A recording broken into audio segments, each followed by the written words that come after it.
Even as a child, I always felt a sense of awe concerning nature. Its beauty, harmony, and staggering complexity left me wondering who or what could be responsible for it all. By age 15, I came to understand that some form of the Big Bang Theory provided the only reasonable explanation for the beginning of the universe. If it had a beginning, it must have a beginner. From that point on, I never doubted God's existence, but I presumed that the beginner was distant and impersonal. I reasoned a God who built a universe of more than 10 billion trillion stars would not concern himself with events on an insignificant speck of dust we call planet Earth.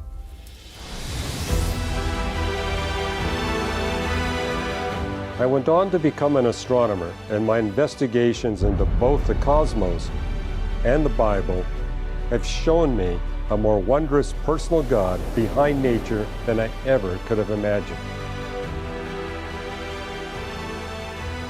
Explore the evidence.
Even as a child, I always felt a sense of awe concerning nature.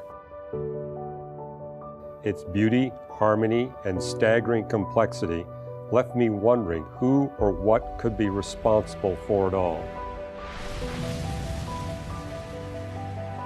By age 15, I came to understand that some form of the Big Bang Theory provided the only reasonable explanation for the beginning of the universe. If it had a beginning, it must have a beginner. From that point on, I never doubted God's existence, but I presumed that the beginner was distant and impersonal. I reasoned a God who built a universe of more than 10 billion trillion stars would not concern himself with events on an insignificant speck of dust we call planet Earth.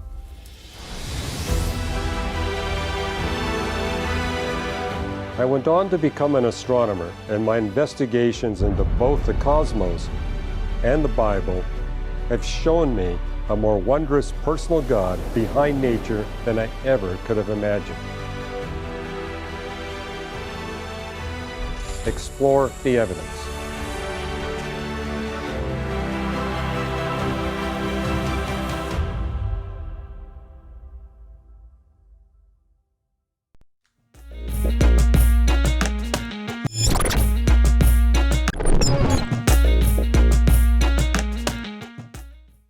Blessings and welcome to the Cross Examine Live Show. I'm your host, Jorge Gil, and I'm glad to be back over here in another night.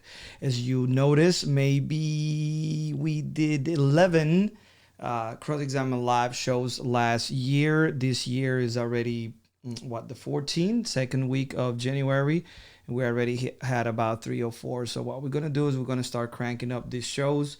We want to bring you the best scholars in the topics that we discuss here at Cross Examine, and also we want to make sure that the quality of content that we put out there for you guys and the ability to ask questions directly to these, great apologists. And we had textual critics, we had scientists, we had just general apologetics. We want to make sure that you guys feel at home when it comes to the kind of guests that we have here. So my name is Jorge Gil.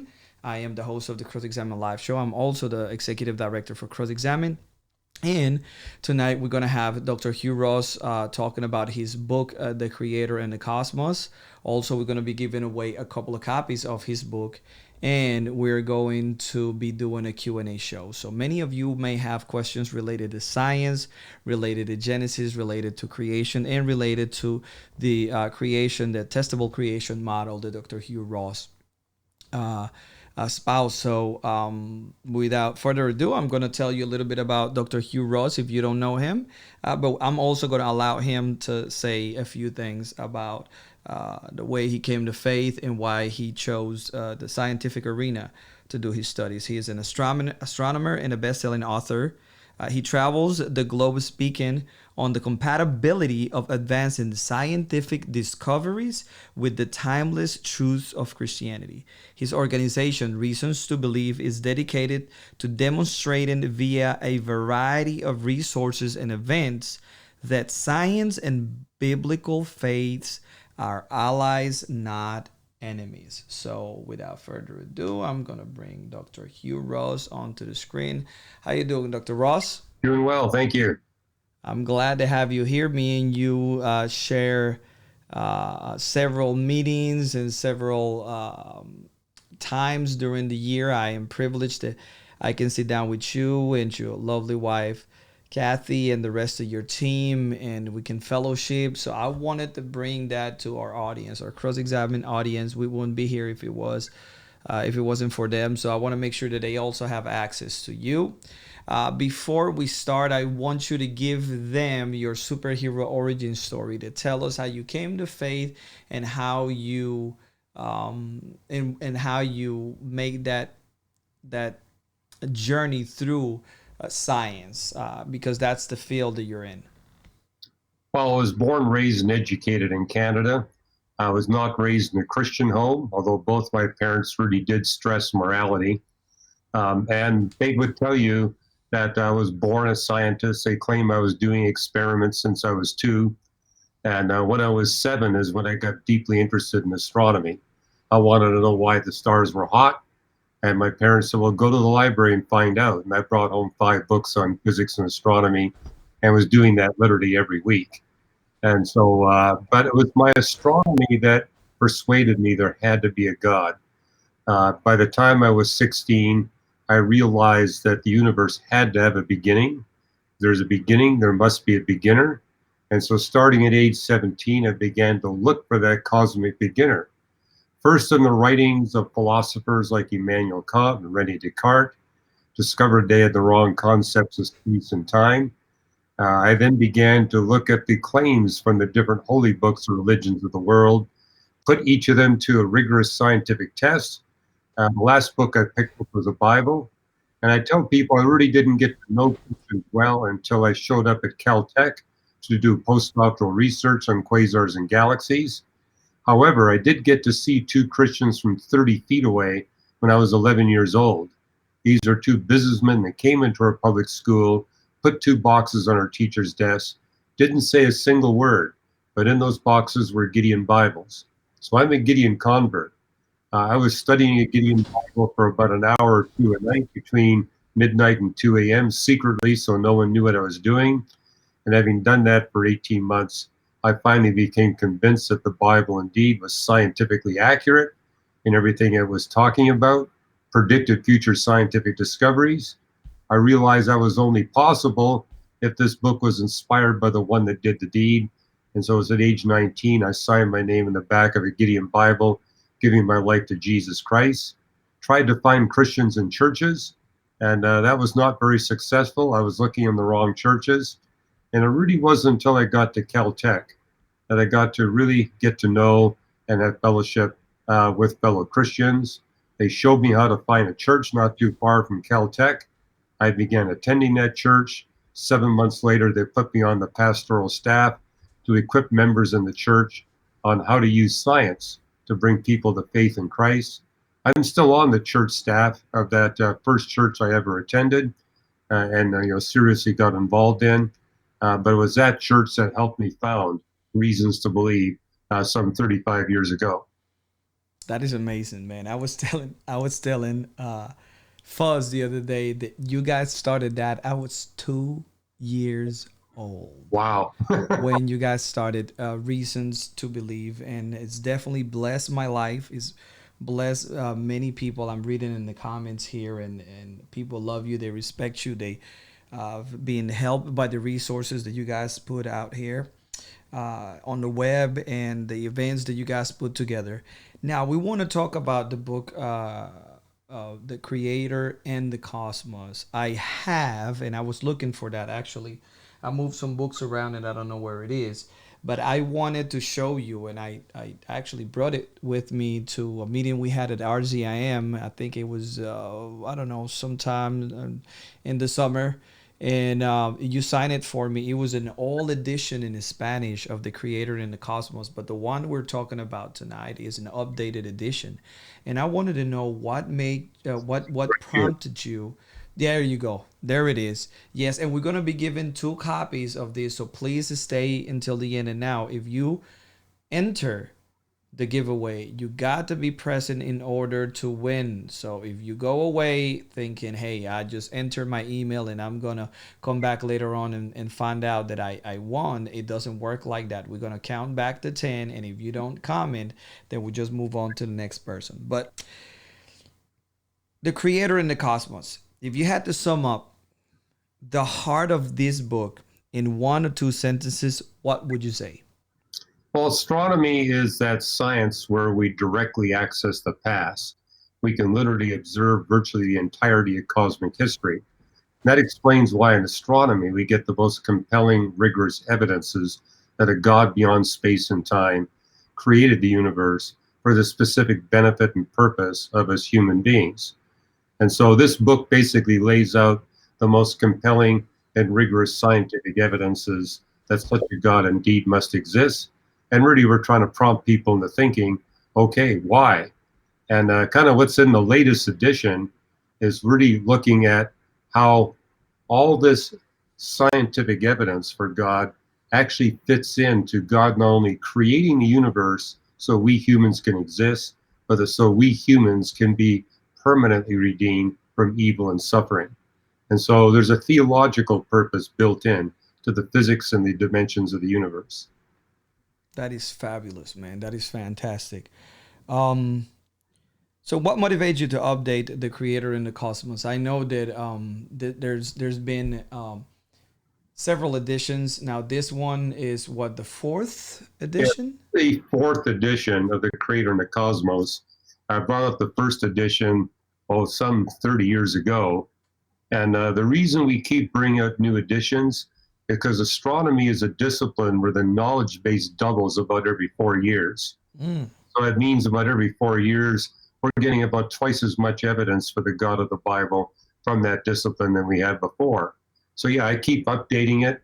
And this 4th edition is the most significant update that I've ever produced. Over 100 pages in the book are brand new. Over 100 pages.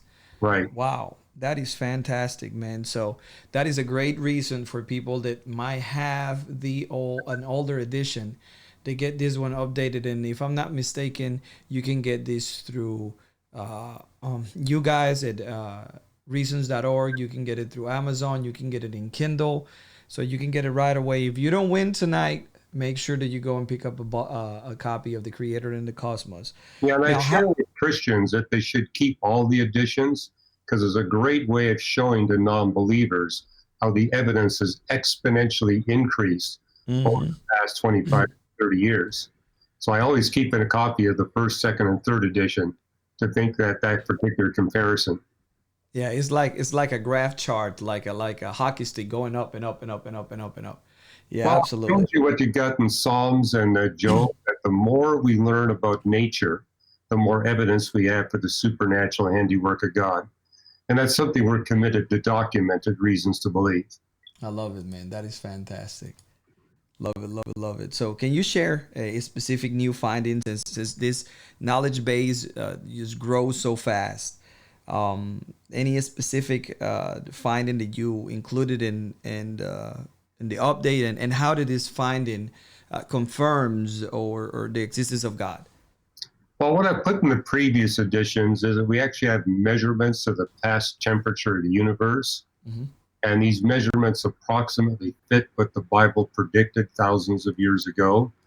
I mean, the Bible makes 4 repeated statements about the universe: that it has a space-time beginning, that it continuously expands from that space-time beginning under laws of physics that never change, where one of those laws is a pervasive law of decay, which means if you can measure the age of the universe, you come up with a biblically predicted temperature cooling curve for the universe.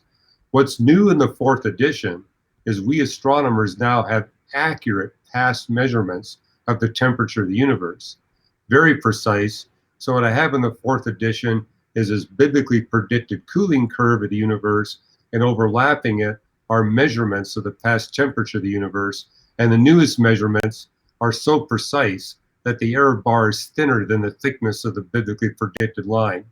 So it's a dramatic way of showing how the Bible made a numerical prediction about the universe thousands of years ago that today our astronomical measurements are proving that the Bible indeed accurately predicted the current state of the universe. Wow, that's fantastic, man. So, where do you see the scientific research heading over the next 25 years? You have this update, this amazing scientific discovery that confirms the existence of a creator, and now we assume that we're gonna have more specific predictions. So, what do you see the scientific research headed over the next 25 years? Well, in the 4th edition, we actually make some predictions about what we expect to be discovered about the universe if the biblical record of the universe indeed is correct. And so what was new in the 4th edition is that we now are beginning to understand what makes up most of the universe. I mean, the stars, the galaxies, the planets, the gas, dust, and moons, that only makes up about 0.25% of the total stuff of the universe. The universe is predominantly dark energy and dark matter. And for the first time, we astronomers are actually getting a relatively good measure of how much of that stuff exists and where it exists. We still do not understand, however, what's behind dark matter. What are the fundamental particles that undergird dark matter? We know a few of them, but the predominant ones are missing. And I'm predicting that we're going to find those fundamental dark matter particles. In fact, I think we're on the verge of discovering them in the cooling curves of binary white dwarf stars. And likewise with dark energy. There's a debate today, is it governed by 1 constant or 2 constants or 3 constants? I think we're going to have the answer within a few years. And I'm predicting that these answers are going to deliver even more spectacular fine-tuning design for the personal handiwork of the Creator than we have right now. The other big breakthrough I'm looking forward to is actually discovering what kind of inflation event took place when the universe was 100 billionth of a trillionth of a trillionth of a second old. New in the 4th edition is we now know beyond doubt that an inflation event took place. We still don't know what kind. And if we knew what kind, I'm predicting it's going to unveil again way more fine-tuning evidence than we have today. Again, the biblical principle. The more we learn about the universe, the more evidence we're going to uncover for the supernatural handiwork of God for the specific benefit of us human beings. That is amazing, man. I always enjoy talking to you, man, because you really I mean, I'm not scientifically minded in the way that you are. I lean towards more the realm of philosophy, but talking to you is always a delight. You explain it so well, so easily to understand, and it interests me. I'm so blessed that you are a adjunct professor at SES, and I'm looking forward to hopefully take a couple of classes with you while I'm doing my studies. Now, objections. I hear objections against Christianity thrown by the scientific community all the time. This is probably nothing new to you. I also hear, unfortunately, objections from other Christians to the way that, let's say, the RTB model works in the, I would say, in light of the Bible, so to speak. You know, the way that is interpreted by them. What do you consider? Let's start with the naturalistic objections. What do you consider that is the toughest naturalistic objection to the cosmological design, and how would you respond to that? I began talking on this subject to audiences back in the 1980s, and I remember making a prediction back then to those audiences that eventually the fine-tuning evidence in physics and astronomy would become so compelling that atheists would have nowhere else to go but to invoke the possibility of an infinite number of universes where every universe is different from the other, and argue that all this fine-tuning evidence we have is simply a product of pure chance. And that's exactly what's happened in the atheistic community. The evidence, empirical evidence, has become so compelling that they're now going towards non-empirical arguments for the non-existence of God. That's why I included a special chapter in the 4th edition, How to Respond to Non-Empirical Arguments that Atheists Put Forward. But to me, that's a huge victory for the Christian faith, that we're seeing in the academic atheistic community now a reliance on non-empirical arguments rather than empirical arguments. And so I'm trying to equip people how to deal with these non-empirical arguments. So what I mean by that is speculations that are based on things that we can't measure or see. I mean, one thing we know from general relativity, once you've got observers in universe A, those observers cannot measure anything going on in universe B, C, D, or E. We are limited to what we can see just in this universe. So if God made a million universes, we can only measure what we see in our universe. And therefore, what we see are these atheists speculating, maybe there's an infinite number. However, what I put in the 4th edition is an interesting response to the multiverse produced by Leonard Susskind. Leonard Susskind is a world-famous atheist physicist, and he basically wrote an article where he appealed to his fellow atheists. We have to stop using the multiverse. It's a bad argument. And what he pointed out was the way it's framed, it explains everything, and a model that explains everything explains nothing. He dropped it right there. I give you an analogy in the book that if you've got an infinite number of universes, where every universe is different from every other universe, that infinite number of universes, you'll have an infinite number of planets just like Earth. And an infinite number of planets just like Earth, you're going to have an infinite variety of birch tree species. And birch trees peel white pieces of bark. You've got an infinite variety of birch tree species. One of those species will peel thin white pieces of bark that measure rectangular 8.5 by 11 inches. And on an infinite number of planet Earths, some of those white pieces of thin rectangular 8.5 by 11 birch bark are going to fall on soil with chemicals in it that'll make random imprintations upon those white pieces of peeled bark. And on those pieces of white peeled bark, in an infinite number of universes, you'll find every sentence, paragraph, diagram, equation in every scientific research paper that's ever been published. Which means one problem with the multiverse speculation, it not only explains away God's design, it explains away 100% of our human design. So I say to those atheists, you didn't publish those papers, the multiverse did it. And so you're basically exposing a philosophical inconsistency. Right. So you reduce it to the absurd. You reduce it to the absurd, but I also make a positive point. I use the example of flipping a coin. And if you flip a coin that comes up heads 10 times in a row, mathematically, you're justified in saying it's been fixed to come up heads every single time. There's heads on both sides. But what we see with the multiverse is people actually saying you got a coin being flipped 1,000,000 consecutive times that comes up heads all 1,000,000 times, and that's by pure chance. Well, what I would say to people who are speculating like that, before you bet tails on the next flip, based on your belief that it's pure chance, wouldn't it be a good idea to look at both sides of the coin? And if you see heads on both sides, don't bet tails. We can do the same thing with the universe. Within the next month, we can choose to examine the universe in more detail than we've examined it so far. And if examining it, we find that the evidence for fine-tuning design for the specific benefit of human beings, and especially in the context of what's needed for billions of human beings to be redeemed from sin and evil, if that evidence skyrockets as we learn more and more about the universe, that's evidence against the multiverse and evidence for the Christian worldview. And so I tell skeptics on university campuses when I speak, if you're not convinced today, wait 1 month and see where the evidence goes. If it rises exponentially in favor of the Christian worldview, then you really need to seriously consider the claims of Jesus Christ on your life.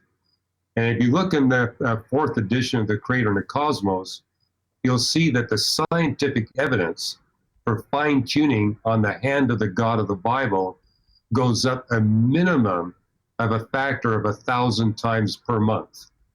I mean, you're an apologist. Where else can you go in Christian apologetics and get 1,000 times more proof per month? That's one of the reasons why I was motivated to write the book. This is the most dramatic example of the increase of scientific evidence for the God of the Bible you can find anywhere. Fantastic, man.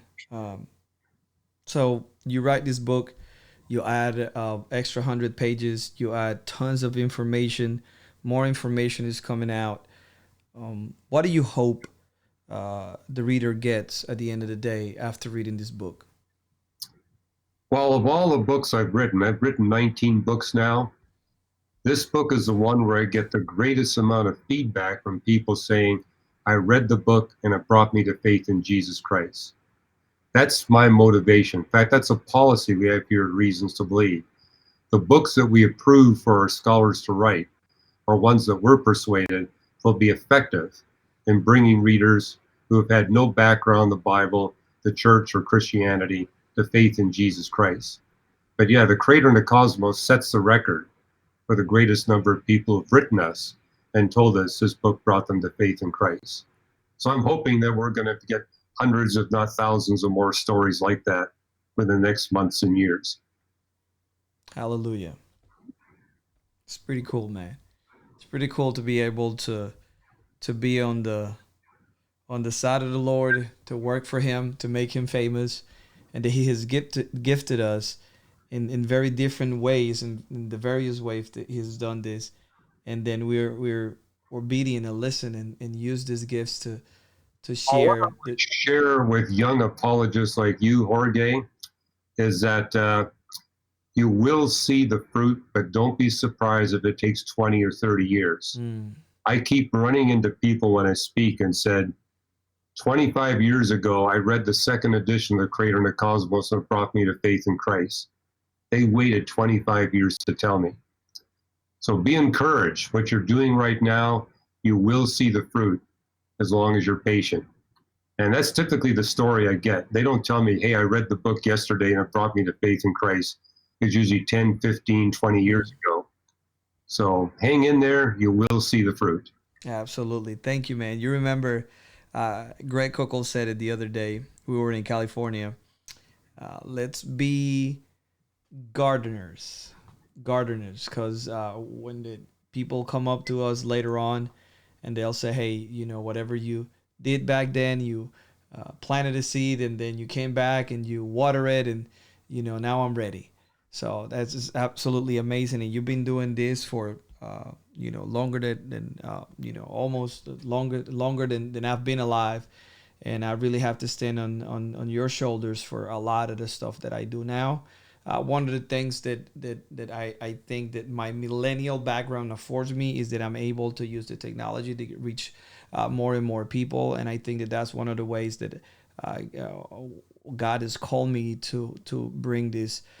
Now, I want to share with our audience your website, and I want you to tell them before we move on to the Q&A. And for everybody who is joining the show, we are live streaming directly to Facebook, two pages, Frank Turek and Cross Examine.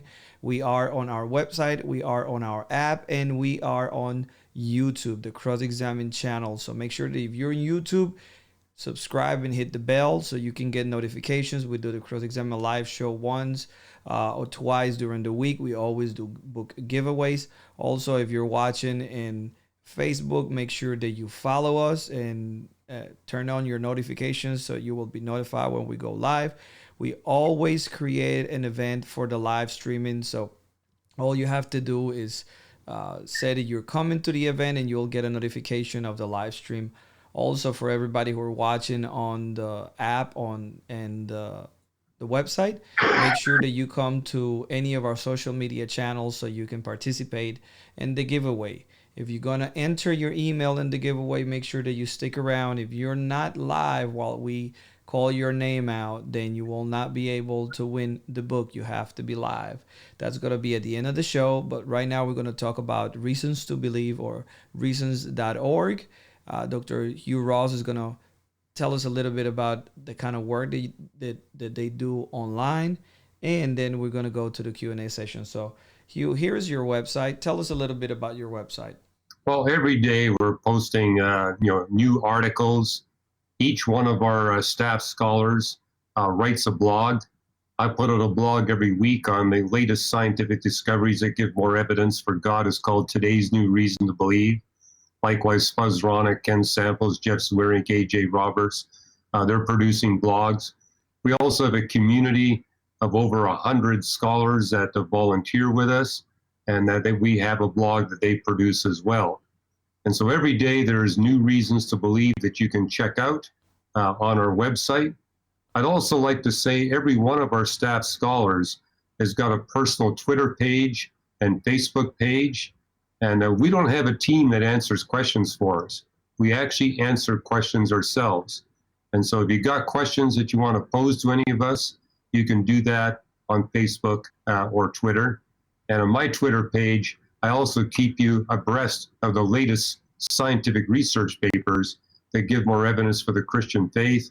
And I'll always give you a link so you can go straight to the paper and read it for yourself. And just like Cross-Examine, we have our own YouTube channel, and you can subscribe and get the latest video releases we're putting out there.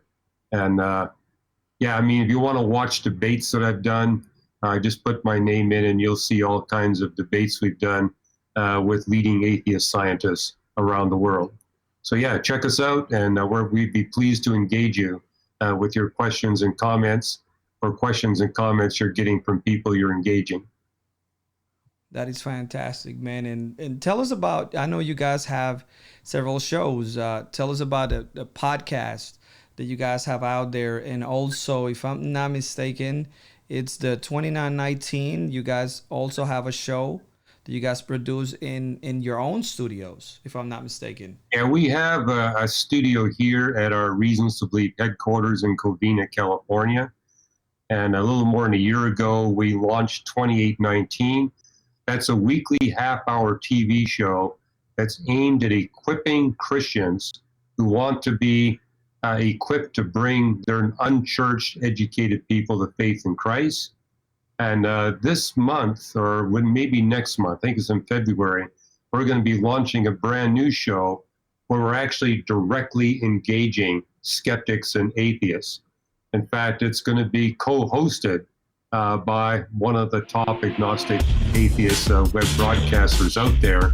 And he's going to bring in his audience of atheists from around the world to engage our Christian scholars.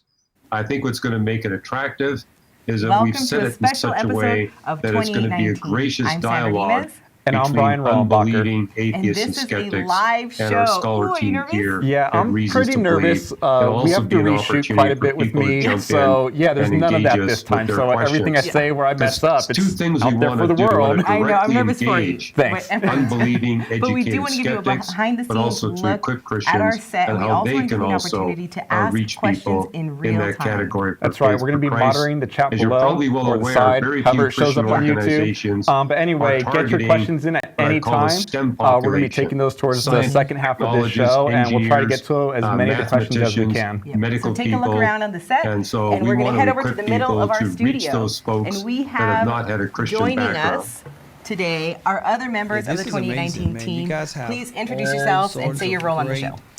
I'm Krista platforms Bontrager, and on I social am media, the host great and producer accounts, for the your RTV accounts 101 right segment. here. I'm Jeff Reasons to Swearing, and I get to host the Give and the, Take segment. I'm Sandra Facebook Dimas, and page. I Make get sure to that you host guys Culture Talk. like, And I'm Brian follow, Rombacher, and I am a subscribe co-host. to all of these Yay. channels. The game's all here. And also, we have in the control room our director, Nick. Inviting the skeptics and having somebody else co-host. I think that is a brilliant idea. I think we need more of that. I think Christians, we need to stop being afraid of what's on the other side, and start trying to learn their positions, not misinterpret their positions, take them seriously so they can take us seriously and help us navigate in conversation, like you say, cordial dialogue. I've seen many of conversations go just like sometimes you imagine when you're driving down the road and you're having a conversation with an atheist in your head and you say, well, I wish this and this and this and this will happen. When you engage in conversation cordially and you know what you're talking about, I've seen the hand of God move through a dialogue that is apologetics based. And at the end of the day, maybe the atheist that is across from you don't bend the knee, but like Lee Strobel says, ricochet evangelism. The many, the thousands, the hundreds of thousands that will watch that video, the millions that will watch that video in the future are going to be touched by what he says, and not only what it was said, but the way we said it as Christians. So I think that is a brilliant idea. Hugh, let's go ahead on and bring the people in to our Cross-Examine Live show Q&A session. I know we have tons of questions right now and comments. What we're gonna do, this is how it's gonna work. Here are the 3 rules. They're simple. Number 1, 1 question per person. If we don't have another person asking, then you can ask a second question. But if your question is asked and answered, then just wait for other people to ask their questions as well. Also, concise questions. We cannot answer questions in this format that are 2 and 3 paragraphs long. Forget about it. Put a well-crafted, concise question in the comment box and we'll try to get to it right away. And number 3, questions related to the topic. Now we're talking about the creator and the cosmos, but any question related to Dr. Hugh Ross' area of expertise. We can talk about Genesis. We can talk about creation. We can talk about astronomy, scientific discoveries. All of that is on the table for us to be able to have a good time doing a Q&A. So Hugh, if you're ready, let's do it. All right, so let's start with, we're going to give the platform that has the most viewers a preference. So let's see, we have, let's go to YouTube right now.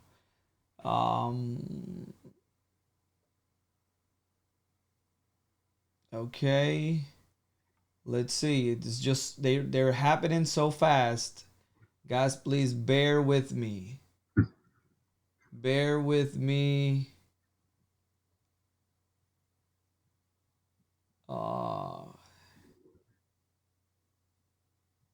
Okay, we got one from Mind Onion. I don't know.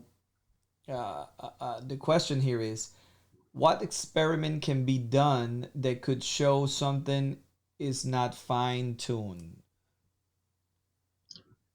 Well, I think fine-tuning needs to be based on what's it fine-tuned for. I think what's compelling about the biblical worldview is the scientific evidence shows a certain level of fine-tuning to make bacteria possible. But the level of fine-tuning to make plants possible is an order of magnitude greater. And then animals an order of magnitude beyond that. Human beings an order of magnitude beyond that. The greatest exponential increase is the fine-tuning you need for billions of humans to exist within a short period of time, where billions of them can be redeemed from their propensity towards evil and suffering. And so it not only shows fine-tuning to make possible the existence of a certain kind of organism, but shows fine-tuning for that organism to fulfill their purpose and their destiny. And it's something you can see demonstrated by going to reasons.org/fine-tuning, because we break down the fine-tuning evidence, what you need for the simplest bacterium to exist for a few months, what you need for bacteria to exist for 3 billion years, so that you can get the resources necessary for plants and animals. Then we look at plants and animals, we look at human beings, and last of all, human beings where they can fulfill their biblically stated purpose and destiny. So I think that's what makes the fine-tuning evidence as compelling as it is. And if we were to find evidence that took us in a very different direction, then I would see that as being potentially harmful to the Christian faith.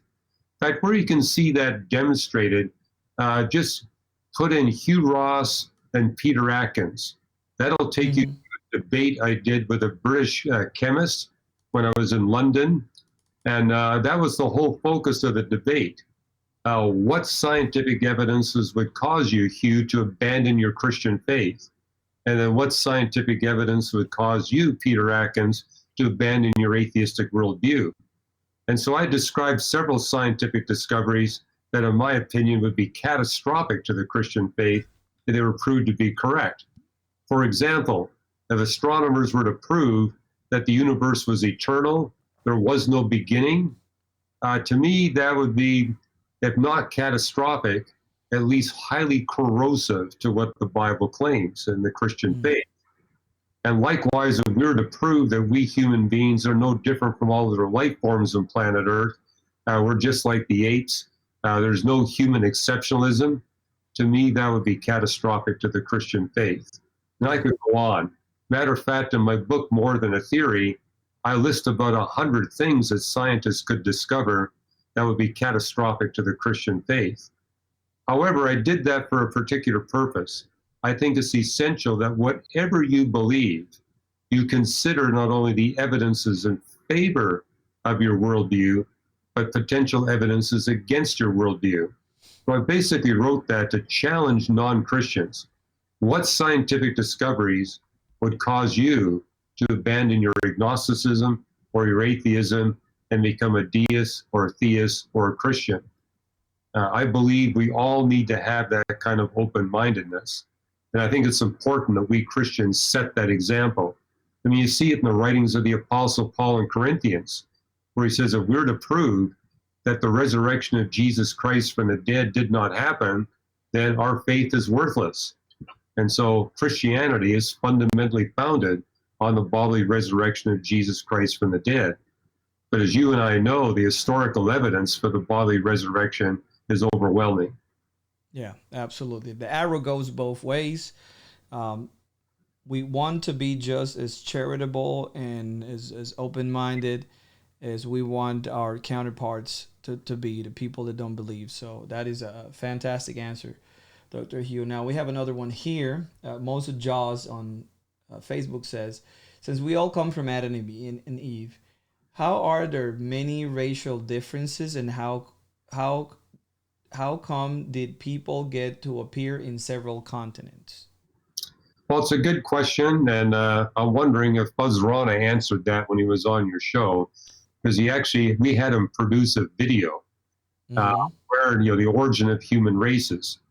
And he basically points out that the DNA differentiation between the different races is really quite minor.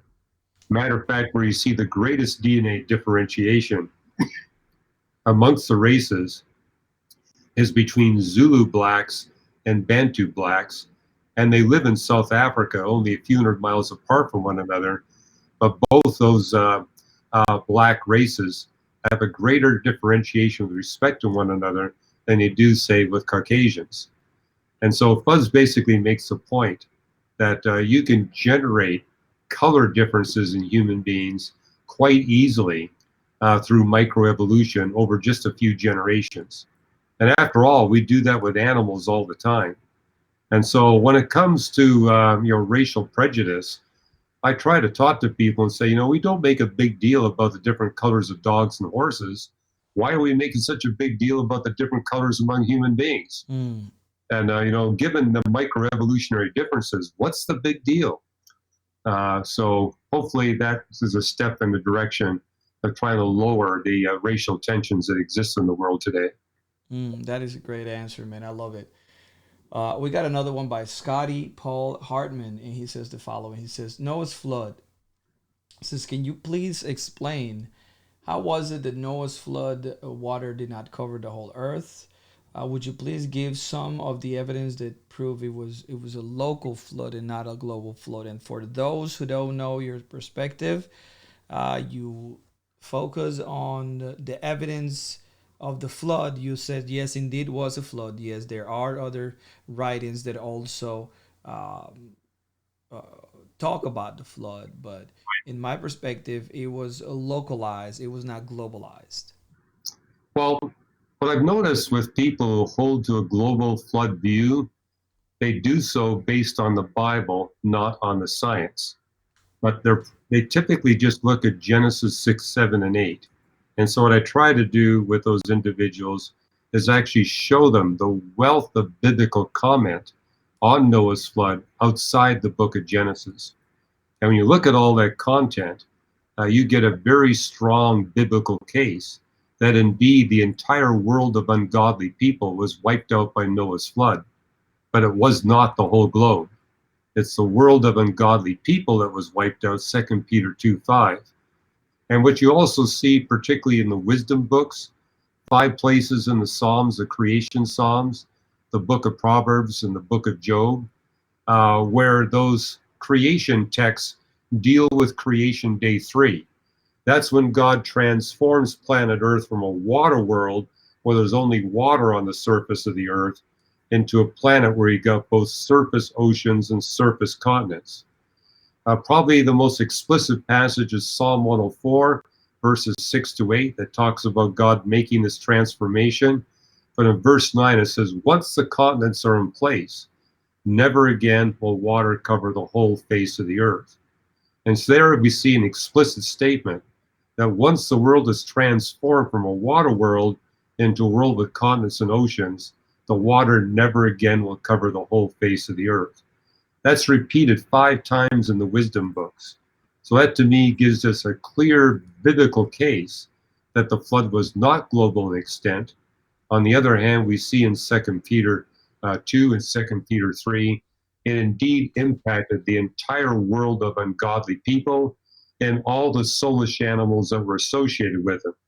This is where I think it's important to look at the book of Leviticus. The book of Leviticus makes a point that there's a limit to the damage that human sin can bring upon life on planet Earth. Basically making the point that if you sin in front of a mosquito, it doesn't really change the behavior of the mosquito. But if you sin in front of a dog that's emotionally bonded to you, you will change the behavior of that dog. Because as it says in the book of Job 38 and 39, God designed the higher animals, the birds and the mammals, the soulish animals, with a desire to please human beings. And so what brings pleasure to the human owner of a cow or dog or a cat is to be vicious towards everybody it meets, that's exactly how that animal is going to behave. It's not that the dog is a sinner. Vicious dogs are owned by vicious owners. It's simply doing what brings pleasure to the human owner, which is why it tells us in Leviticus that if a cow has a habit of goring other animals and people, the owner of that cow is to be rebuked. And if the cow continues in that behavior, the cow is to be killed and the owner killed along with the cow. Basically making the point it's the human being that's responsible for that animal's behavior. And if you look at Genesis 6, 7, and 8, it tells us that's the limit of the destruction that God brings about by the flood waters. He's wiping out the world of ungodly people. He's wiping out their civilization, and he's wiping out all the soulish animals that are associated with them. And then we have Noah on board the ark with his family and his animals. And after that destruction is complete, he gets off the boat and rebuilds civilization. The animals that are bonded to him are not damaged by the sinful behavior of his compatriots. That is deep, man. Great answer, man. I know I've heard you mention a few things about the book of Job. Just let our audience know you have another great book called Hidden Treasures in the Book of Job, also that they can get. It's got a lot of great nuggets of wisdom in there. Now we have Joanise Bravo says, could you quickly talk about the argument that because in quantum mechanics we can see particles coming out of nothing like tachyons, it is logical to think that the universe could come from nothing? Okay, good question. And before I answer that, your listeners and viewers can get free chapters of my book just by going to reasons.org/Ross. So we're giving away a chapter in the Creator and the Cosmos, for example, just by going to reasons.org/Ross. They can also get a free chapter from Hidden Treasures in the Book of Job and several of my other books. But that's a great question. And I actually wrote a couple of articles you'll find on our website where I responded and reviewed the book put out by the atheist physicist Lawrence Krauss. His book was titled A Universe from Nothing. And basically he makes that argument that maybe the universe comes into existence the same way virtual particles come into existence. Virtual particles pop into existence, not out of nothing. It's the quantum space-time foam. And so you get these fluctuations in the quantum space-time foam, and every once in a while it pops into existence a particle. We call it a virtual particle because the quantum uncertainty principle tells us that that particle is produced by the quantum space-time fluctuation, must return to the quantum space-time fluctuation before physicists can jump in and capture that virtual particle. We have measurements that show us virtual particle production occurs, but we're not able to actually grab the particle and keep it because of the Heisenberg uncertainty principle. My whole point is, this is not particles being created out of nothing. The quantum space-time foam is not nothing, it's something. Matter of fact, in my review of Lawrence Krauss's book, I point out that all the examples he gives of the universe coming out of nothing, every one of his nothings is something. He talks about 9 different kinds of nothing, but every one of them is actually something. So I remember giving a sermon in my church a few years back, everything you want to know about nothing, and talked about all these different nothing, and how atheists are now trying to claim the universe was not created by God, it was created by nothing. But always ask the physicist who says that, how do you define your nothing? Every single time it's actually something. Yeah, that's a whole lot of nothing. Hey, I want to show our audience really quickly that you're able to come here, and that's so what gratifying should to hear them say, get like, "Oh, I the took this resources class that through Dr. Reasons Hugh Institute." Ross was talking about. Just like, make sure you that's go to just reasons.org/ROSS. And so that was a big struggle. I think I put it right my there other on biggest the struggle lower has been third, Bible and you're able to difficulties. just I really type that struggle with a in few to in your particular. browser, and you'll Like be able to get these resources. Luke Now, I have another question right here by Charles Miller. Says, will, and I think this is quite I would say, interesting the way he phrased it here. Will the new heaven and the new earth be a steady state universe? Well, it's going to be a very different kind of universe. I mean, that's what's unique about Christianity compared to all the other religions of the world. It's a two creation model, not a one creation model. God creates the universe as a tool to eradicate evil and suffering. And once evil and suffering are no longer there, God replaces his universe with a brand new universe, the new creation. And if you read Revelation 21, it's a creation with different laws of physics and different dimensions. It's not going to be length, width, height, and time. It's not going to be gravity. It's not going to be thermodynamics. It's not going to be electromagnetism. It's going to be a creation realm where we're going to be set free to engage in intimate relationships, not just literally, but literally geometrically. Which means, Jorge, when you and I get to enter the new creation, we're not going to have to wait in a very, very long line to have a private appointment with the Apostle Paul or with Moses.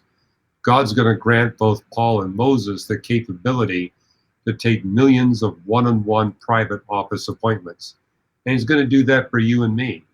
That's why in the new creation, there are no families, there are no marriages. None of that is necessary. I'll never be separated from my wife for the rest of eternity, the new creation, but that's not going to limit me from having the same kind of relationship with every other being in the new creation. You say, why doesn't God give us that now?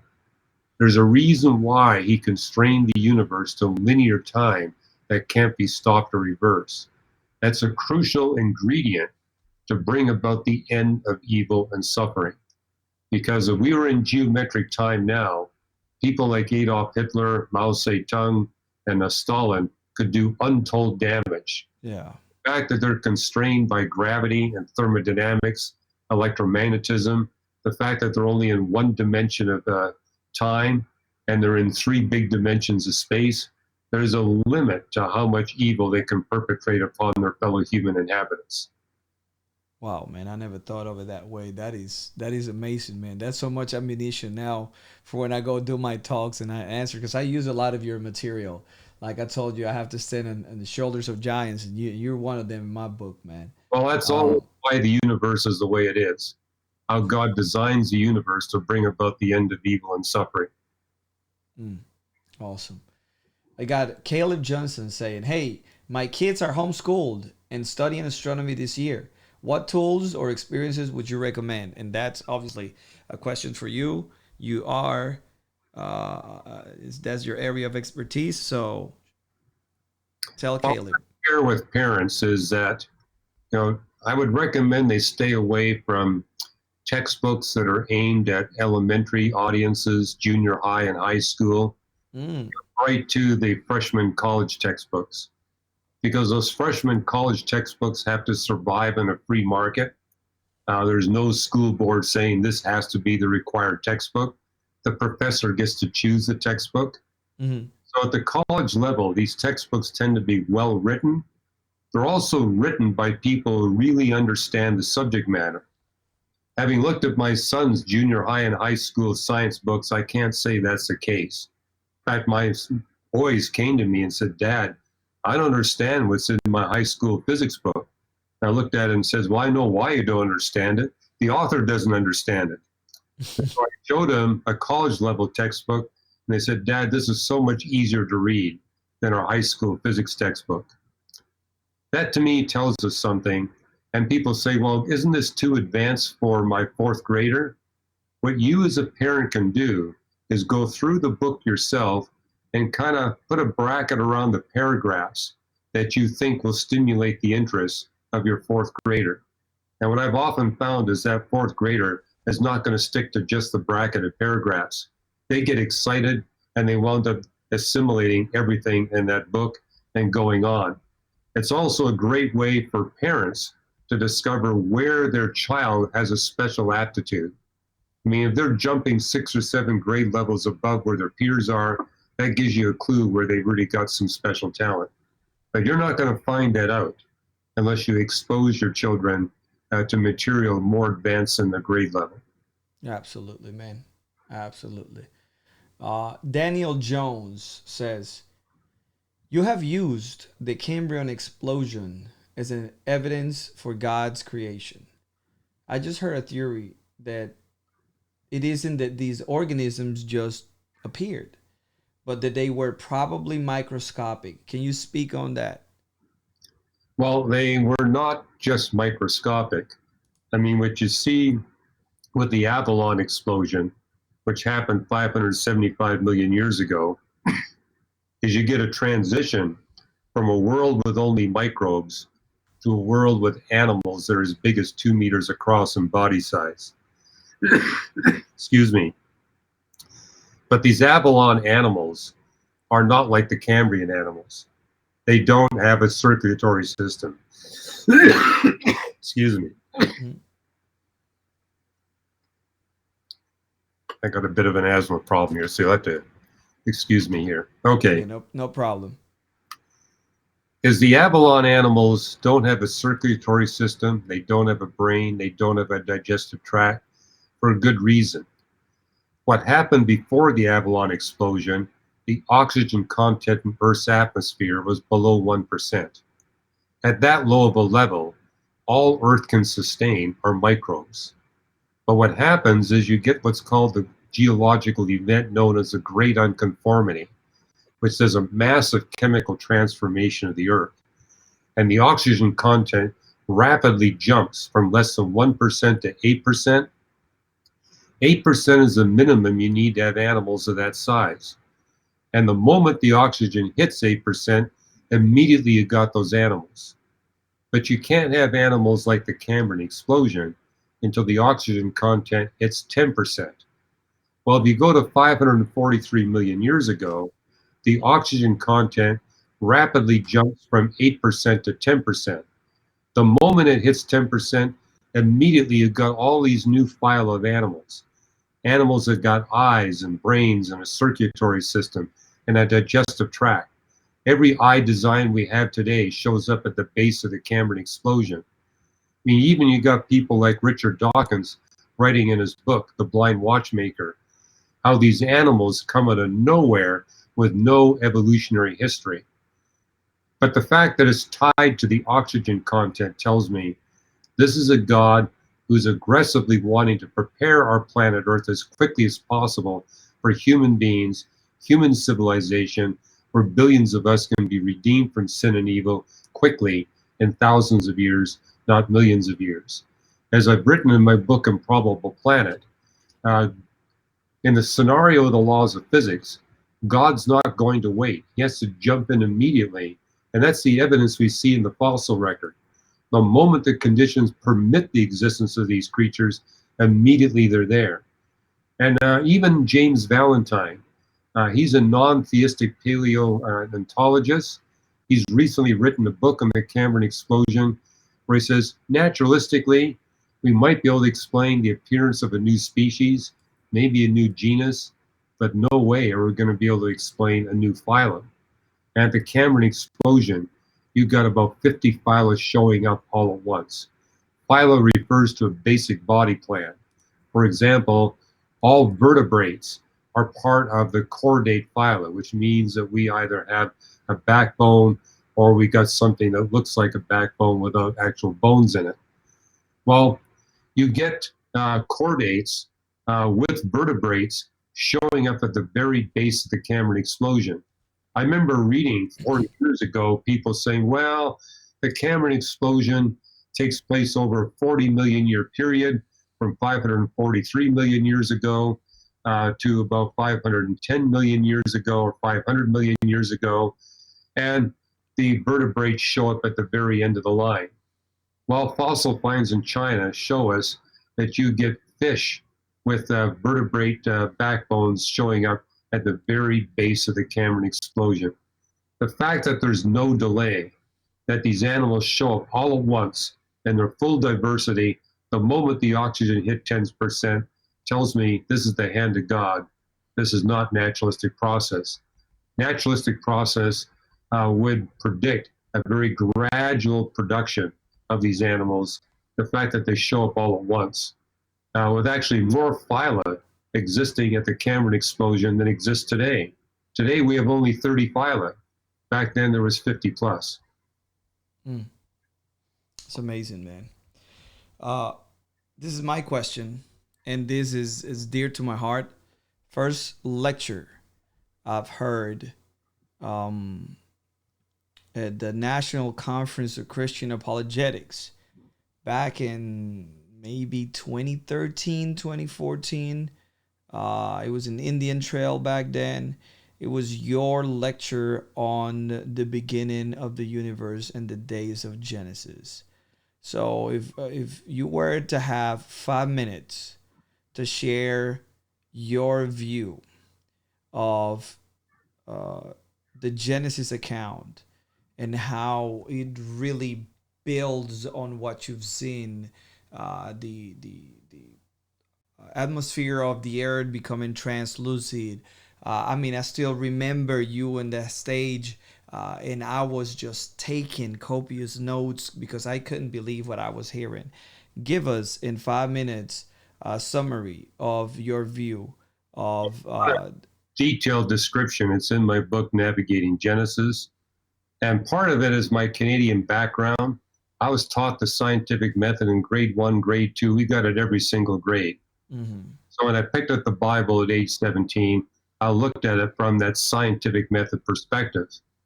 Step 1 of the scientific method: do not interpret until you establish the frame of reference of the point of view. Step 2, don't interpret until you establish the starting conditions. When you look at Genesis 1-2, before we get to the 6 creation days, notice it states both. It tells us the Spirit of God is hovering over the surface of the waters of planet Earth, indicating we're to interpret the 6 days from the frame of reference of an observer on the surface of the waters below the clouds. And the 4 initial conditions is dark on the surface of the waters, water covers the whole surface, it's empty of life and unfit for life, but now the Spirit of God begins to work. And what I noticed is it says on creation day 1, let there be light. It doesn't say that God created the light. He did that in the beginning when he created the universe. Genesis 1:1 says, let the light appear. And if you go to a parallel account in Job 38, it tells us that the primordial earth was blanketed with clouds that kept the seas dark. So it was dark on the surface of the waters, not because of the lack of cosmic light. It was dark because the light from the sun was not able to penetrate the atmosphere of the earth, kind of like our planet Venus today. In the visible part of the spectrum, the only light that makes it to the Venetian surface is light at the very extreme red end of the spectrum. All the blue light, yellow light, orange light gets blocked out by the atmosphere of Venus. Earth started with an atmosphere about 3 times thicker than that of Venus. No visible light would have gotten through it all. The miracle of creation day 1, God transforms our atmosphere from opaque to translucent. In Navigating Genesis, I talk about scientific discoveries that tell us exactly how that happened. Basically, the moon forming event transformed Earth from a thick atmosphere and a very thick ocean to a planet with a thin atmosphere and a thin layer of water. And on creation day 4, verse 14, it says, let there be the great lights, so they may serve as signs to mark seasons, days, and years. And again, it's the point of view of creatures on the surface of the earth. The one life form that needs to know the position of the sun, moon, and stars in the sky are animals. If they don't know the position of the sun, moon, and stars in the sky, they don't know what time of day it is, what season it is. And that's what the text says, to mark seasons, days, and years for these animals that God will create on creation day 5. And you'll find a blog that I wrote at reasons.org. Just put into the search engine day 4. It'll pop up a blog I wrote about a scientific experiment done by physicists, where they took the Earth's atmosphere and started with less than 1% oxygen and pushed it up to 20% oxygen. And what they discovered, when it's 1%, the atmosphere is so hazy, it's impossible for creatures on the surface of the Earth to see the objects that are responsible for the light coming through the atmosphere. But once you push the oxygen content up to 8%, now creatures on the surface of the Earth can see where the sun, moon, and stars are in the sky. And that's your Avalon explosion. One reason why we have God waiting until that oxygen content hits that level is so that these creatures could actually use these sun, moon, and star positions to regulate their biological clocks. And of course, they needed the oxygen as well. And again, the whole point is, from a biblical perspective, this all makes scientific sense. From a non-theistic perspective, you have to argue this is all random chance. But there's a limit to how much you can attribute to random chance. One coincidence I might buy, a million coincidences, that stretches incredulity. Yeah, absolutely. Thank you. And while you were giving us that fantastic answer, I went and fetched Why the Universe is the Way It Is. That's one of the books you wrote. Also, Hidden Treasures in the Book of Job. For all of those who want to know more about Dr. Hugh Ross's work, the book that you mentioned, A Scientist's Journey Through Genesis 1 to 11, Navigating Genesis. And this is, most of these books are recent. A Matter of Days. And this is the second edition, an expanded edition too. This is pretty thick, and compared to the other one, Improbable Planet. This is actually I have the hardback. I love it, and the one that you co-wrote with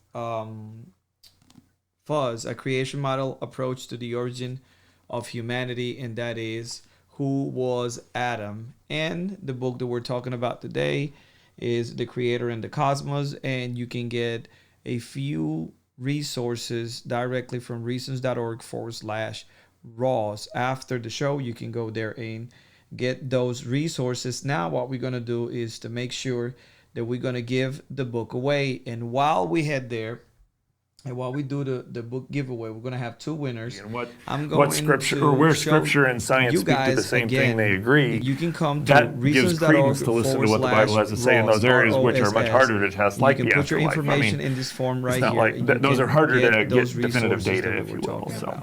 Yeah, but and I like what you said about go asking them to the questions giveaway, remember, and where you have they're to be coming present. from. I think super of Job and I simple think to of his enter the miserable giveaway. counselors, so and we don't want to to be those people. We don't want to be the one who's saying, well, Impact Apologetics this is because of this sin, giveaway like you're and for suffering sponsoring because of this sin, show. and clearly there's something going live on. shows is And sponsored by making those Impact assumptions without Apologetics. So really if you have knowing kind of any apologetics where they are needs, we and have being tons tender of with them. resources I'm right going to here. bring up We a also have meme resources that I in saw English because and it made me Spanish laugh, and it packages, was kind of we related in a also sense have in a very online accessible courses. way. It has Right a now, Care we're Bear, going and to it says have when a you have New like tough love, Testament it's textual intensive criticism Care Bear, and you're course, being an rough with online someone, course, and we a don't want to do premium that. We don't want to version be or a caring premium in that module where way you're going to be able to learn directly from Dr. Daniel B. Wallace himself, one of the leading new textual critics in the world right now. It starts in 5 days. So January 20th, you got to sign up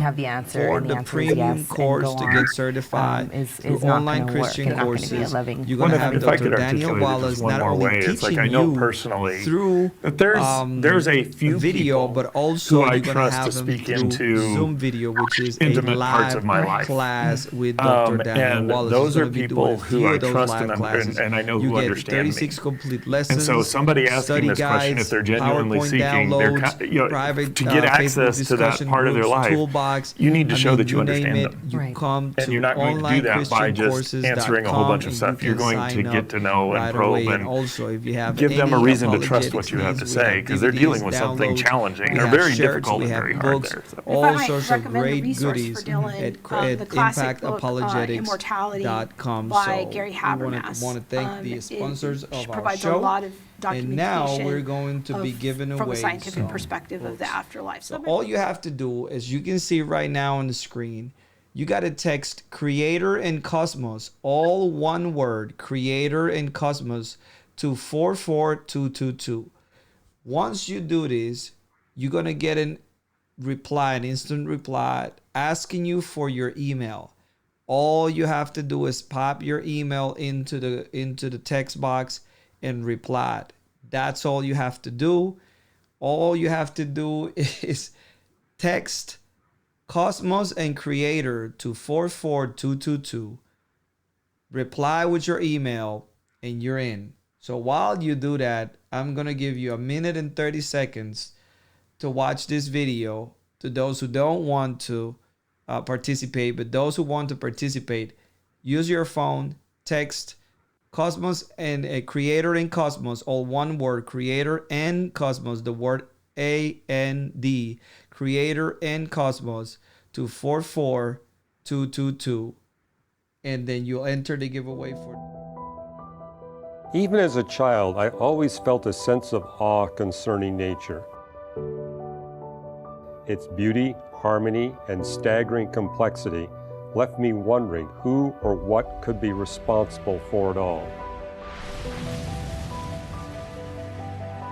By age 15, I came to understand that some form of the Big Bang Theory provided the only reasonable explanation for the beginning of the universe. If it had a beginning, it must have a beginner. From that point on, I never doubted God's existence, but I presumed that the beginner was distant and impersonal. I reasoned a God who built a universe of more than 10 billion trillion stars would not concern himself with events on an insignificant speck of dust we call planet Earth.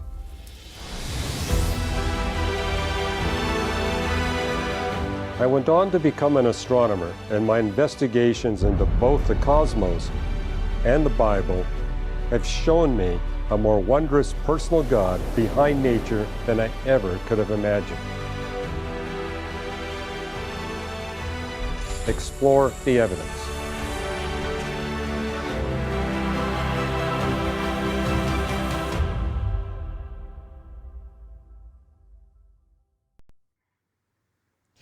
All right. Noticing that we had some technical difficulties when I was talking about our sponsor, so we're going to do that in a minute. But also, I got a says the text message isn't working. I don't know why, but I'm about to find out. So give me just a second and we'll be right back.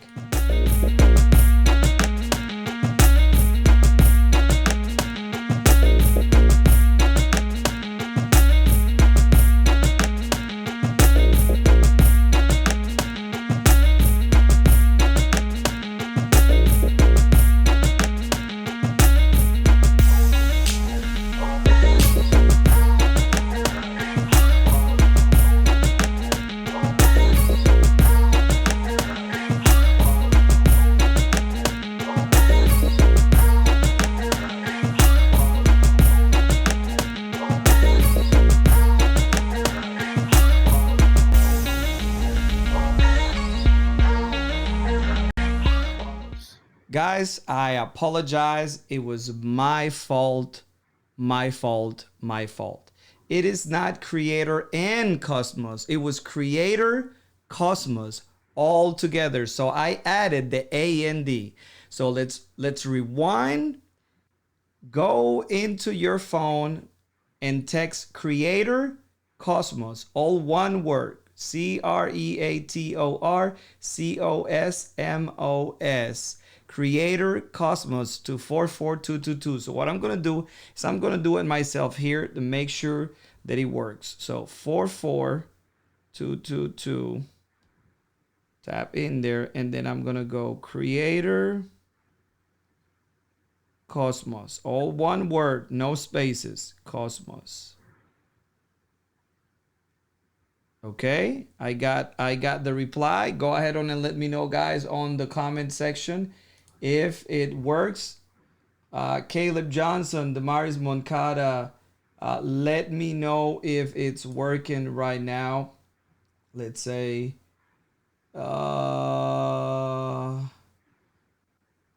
let's see. I don't have an iPhone. You don't have to have one. Now we can hear you. Thank you, Conrad. Yes, I was having a little problems with the video. I forgot that one of those videos was playing in the back. Let's see. Creator Cosmos. That works, say Eddie Shepherd. So it is working now. So make sure we all give them. I'll play the clip again. And please, for everybody who are watching this video, we don't have any interest on debating different positions. We're here to learn. If you have your own position, it's fine. There are not things we ought to divide over. Just trying to be kind and loving and love each other. If you want to spend or invest your time debating over these sort of things, that's fine. It is your time. But here at Cross Examine, we major in the major, we don't major in the minor, and we actually unite because there's a much bigger threat to our youth than for us to be doing this back and forth between us. We have a real enemy out there that is coming after the souls of our children.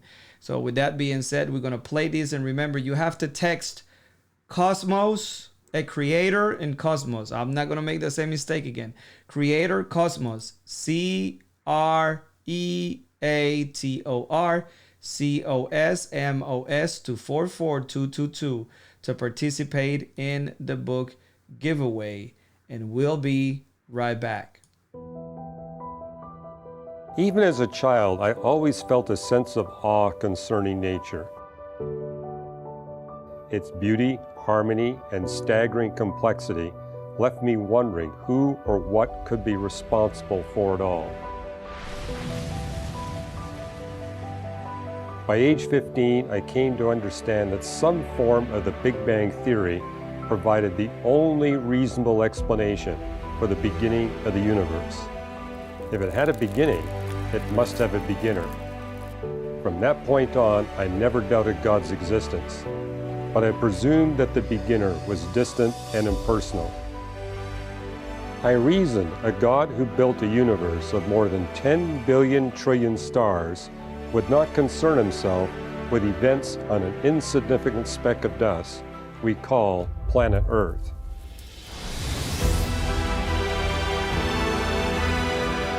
I went on to become an astronomer, and my investigations into both the cosmos and the Bible have shown me a more wondrous personal God behind nature than I ever could have imagined.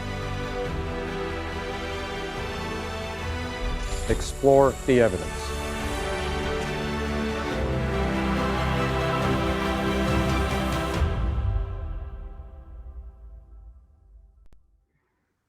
And we're back.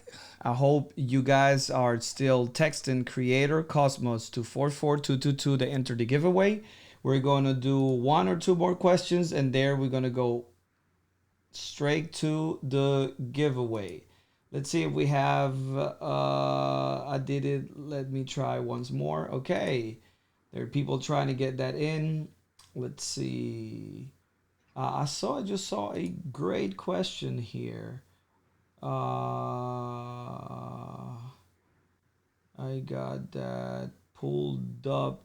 It says Dean Charles Cooper says, do all planets and moons have magnetic fields around them? Now, this is not a apologetics question, is more of a scientific question, but we're going to go with it. Oh, it's a good question. I've actually written several blogs on magnetic fields and planets in the past, and I got a new one coming out in a couple of weeks, so people can look for that at Today's New Reason to Believe. I just finished writing an article on the magnetic field of the moon. How the moon is unusual in that it's had a long-lasting magnetic field, unlike Mars and the rest of the solar system planets, with the exception of Earth and Jupiter. And what's happened with the moon is it started with a convection core magnetic field like the Earth has, didn't last very long, transitioned to a mantle precession field where the tidal forces of the Earth generated a weak magnetic field, about 100 times weaker, then went to core crystallization, which was about 100 times weaker again, and then the field completely disappeared about 1 billion years ago. To compare with Mars, Mars' field disappeared 4.2 billion years ago. Earth is exceptional in that its magnetic field has been core convection driven for at least the past 3.8 billion years, the entire history of life on planet Earth. And only with core convection do you get a strong enough magnetic field to prevent solar radiation sputtering away our atmosphere on our ocean. So it explains why Earth retained its atmosphere and its ocean, whereas Mars did not. It lost its magnetic field, and solar radiation sputtered away its water and its atmosphere almost entirely. And also that magnetic field shields us from deadly cosmic radiation and deadly solar radiation. And so we can all thank God for this powerful core convection, which sets up this stable magnetic field that allows life to persist for 3.8 billion years. And it's because life has persisted for 3.8 billion years, we human beings have 80 quadrillion tons of biodeposits: coal, oil, natural gas, marble, limestone, and concentrated metals that we can use to quickly launch and sustain the civilization we need to take the good news of salvation through Jesus Christ to all the people groups of the world in a short period of time rather than a long period of time. We're the beneficiaries of this long-lasting, strong magnetic field that allowed life to be so abundant for such a very long period of time and actually transform the planet to make our existence possible. And we know of no other planet that has that situation, no rocky planet. Gas giants, yes, but not rocky planets. And we now understand why Earth has had such a long-lasting, strong magnetic field. We have 610 times as much thorium in our planet as what we expect in other rocky planets. And we have 340 times as much uranium. It's the radioactive decay of uranium and thorium that produces the heat flow that drives that convection in the outer liquid core of the Earth that sustains that magnetic field. If we were not the uranium thorium champions of the universe, we would not be able to exist on this planet today. And in my book, Why the Universe is the Way It Is, I explain how we got to be so super endowed with uranium and thorium. That book, An Improbable Planet. But literally, we are living on the most uranium thorium-rich body in the universe because of the unusual history that our planet Earth has experienced. And incidentally, I've just written a new article making the point that the fact that we are so thorium blessed means we actually have the opportunity today to develop a whole energy system based on thorium reactors. You say, why haven't we done that in the past? Thorium reactors date back to the 1960s. The reason why it was abandoned, thorium energy production is useless for making nuclear weapons. But today, that's an advantage. The fact that we can give this technology to all the nations of the world and not worry about them exploiting that to make nuclear weapons. It's only good to make electricity. And there's so much thorium in the Earth that we could produce all the electricity we need and not have any dependence on fossil fuels at all. Energy would be cheap. I mean, I'm basically saying this is really the way to go. And it's only because God has blessed our planet with such a super endowment of thorium that this is even a possibility today to deal with our global warming issues. That is fantastic, man. That is fantastic. And with that, we're gonna end the Q&A right there. Now I'm gonna bring it back to our sponsors. Make sure you come to impactapologetics.com. They help the Cross-Examine Live show be a reality. We're gonna be bringing more scholars, more experts in different fields to you, so you can ask questions, and also online Christian courses. You can come to onlinechristiancourses.com, and our next premium module is the New Testament Textual Criticism online course by Dr. Daniel B. Wallace. He's one of the leading New Testament textual critics alive today. It starts January 20th, only 5 days. Make sure you sign up. You're going to have not only Dr. Daniel Wallace in video, but you're going to have Dr. Daniel Wallace teaching you live through Zoom sessions, which is virtual classrooms. You're actually going to have him sitting with you, and you can ask questions directly. So make sure you come to Online Christian Courses and sign up for the New Testament Textual Criticism course starting January 20th. You have anything that you want to get related to apologetics, you can come to impactapologetics.com. They have books, downloads, DVD, lectures, Bible studies that are apologetics focused. They have shirts and all sorts of things. So make sure that you visit impactapologetics.com, and also come to reasons.org / Ross, and you can get a set of resources that Dr. Hugh Ross was telling us about. And then again, if you want to enter the book giveaway, make sure you text Creator Cosmos to 44222. So if you haven't entered the giveaway, well, this is your opportunity, because I'm about to ask Dr. Hugh Ross to give me a number between 1 and let's see, because we actually have plenty of people here this evening entering the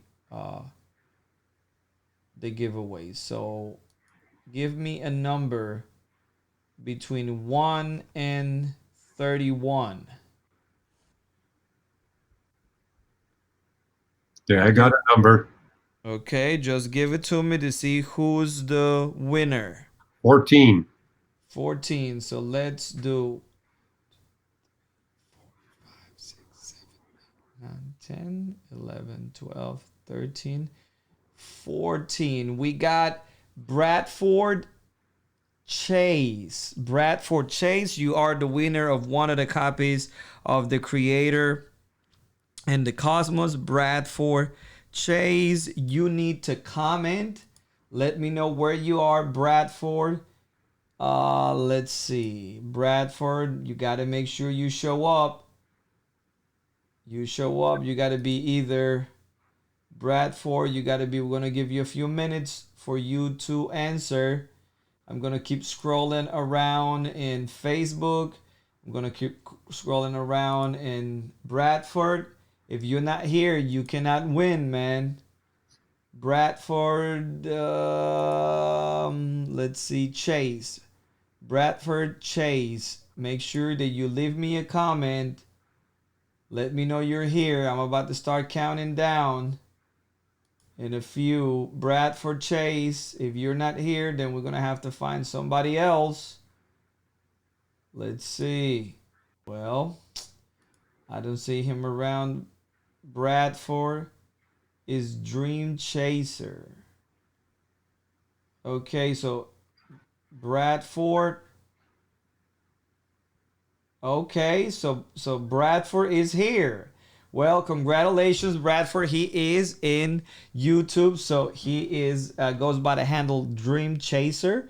Well, you don't have to chase the dream to own this book, because you just won. Okay, that was corny. Hold on, let me.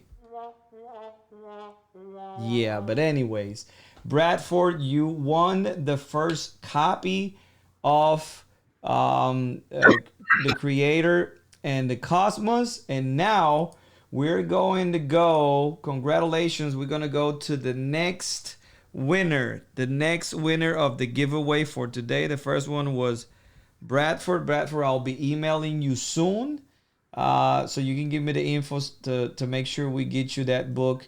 And now another number other than the one you gave me earlier. What was it? 14. Give me another number from 1 to 31. 2.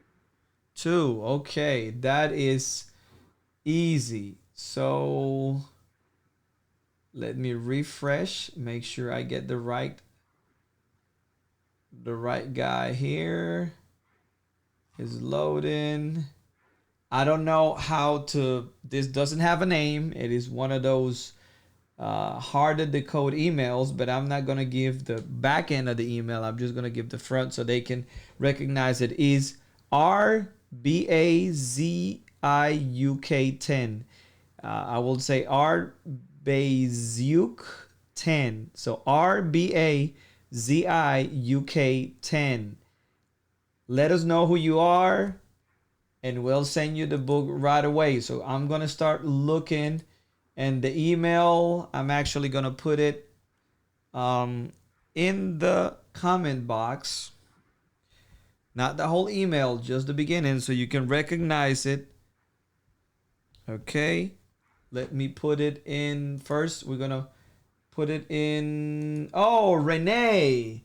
Yay, me. She was ready, Hugh. She was ready. She was waiting for it.